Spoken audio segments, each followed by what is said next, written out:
ನಮಸ್ತೆ, ಬನ್ನಿ ನಾವು ಈ ವಿಡಿಯೋದಲ್ಲಿ ರುಚಿಯಾದಂತಹ ಪೈನಾಪಲ್ ರಸಮನ್ನು ಮನೆಯಲ್ಲಿ ಹೇಗೆ ಮಾಡೋದು ಅಂತ ನೋಡೋಣ.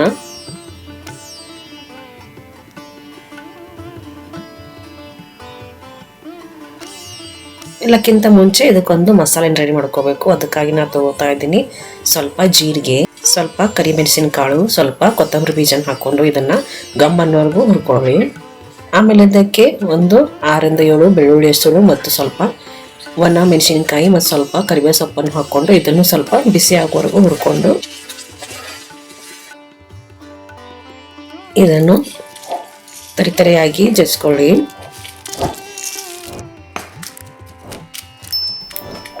ಆಮೇಲೆ ಇದು ತರಿತರಿಯಾಗಿರ್ಬೇಕು, ತುಂಬಾ ನುಣ್ಣಗೆ ಪೇಸ್ಟ್ ತರ ಆಗಿರಬಾರ್ದು. ನೋಡಿ ಈ ತರ.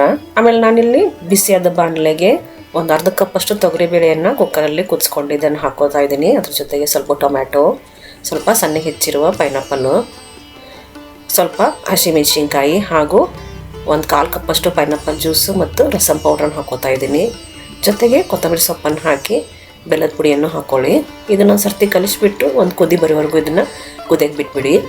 ಬನ್ನಿ ಇದಕ್ಕೊಂದು ಒಗ್ಗರಣೆ ಮಾಡ್ಕೊಳ್ಳೋಣ. ಅದಕ್ಕಾಗಿ ಬಿಸಿ ಬಾಣಲೆಗೆ ಸ್ವಲ್ಪ ಎಣ್ಣೆ ಕಾದ್ಮೇಲೆ ಸ್ವಲ್ಪ ಸಾಸಿವೆ, ಆಮೇಲೆ ಸ್ವಲ್ಪ ಸಾಸಿವೆ ಜೀರಿಗೆ ಚಟಪಟ ಆದಮೇಲೆ ಇದಕ್ಕೆ ಕರಿಬೇವು ಸೊಪ್ಪು ಹಾಗೂ 12 ಒಣ ಮೆಣಸಿನಕಾಯಿ ಮತ್ತು ಸ್ವಲ್ಪ ಹಿಂಗನ್ನು ಹಾಕೊಳ್ಳಿ. ಇದ್ರ ಜೊತೆಗೆ ನಾವು ಮಾಡಿಟ್ಟಿರುವ ರಸಮ್ ಪೌಡ್ರ್ ಅಥವಾ ರಸಮ್ ಪೇಸ್ಟನ್ನು ಹಾಕೋಬೇಕು. ಜೊತೆಗೆ ಅರಿಶಿನ ಪುಡಿಯನ್ನು ಹಾಕ್ಕೊಂಡು ಈ ಒಗ್ಗರಣೆಯನ್ನು ನಾವು ಮಾಡಿಟ್ಟಿರುವ ರಸಮ್ಗೆ ಹಾಕೊಂಡ್ಬಿಡಿ.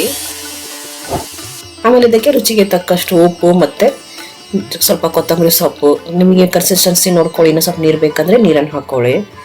ಈ ರಸಮ್ ತುಂಬ ತೆಳುವಾಗಿರಲ್ಲ, ತುಂಬ ಗಟ್ಟಿಯಾಗಿರಲ್ಲ. ನೋಡಿ ಈ ಥರ ಮೀಡಿಯಮ್ ಆಗಿರುತ್ತೆ ಹಾಗೂ ರುಚಿಯಲ್ಲೂ ತುಂಬ ಖಾರನೂ ಆಗಿರಲ್ಲ. ಈ ರೆಸಿಪಿಯನ್ನು ಟ್ರೈ ಮಾಡಿ ಹಾಗೂ ನನ್ನ ಚಾನಲನ್ನು ಸಬ್ಸ್ಕ್ರೈಬ್ ಮಾಡೋದನ್ನು ಮರಿಬೇಡಿ. ಧನ್ಯವಾದಗಳು.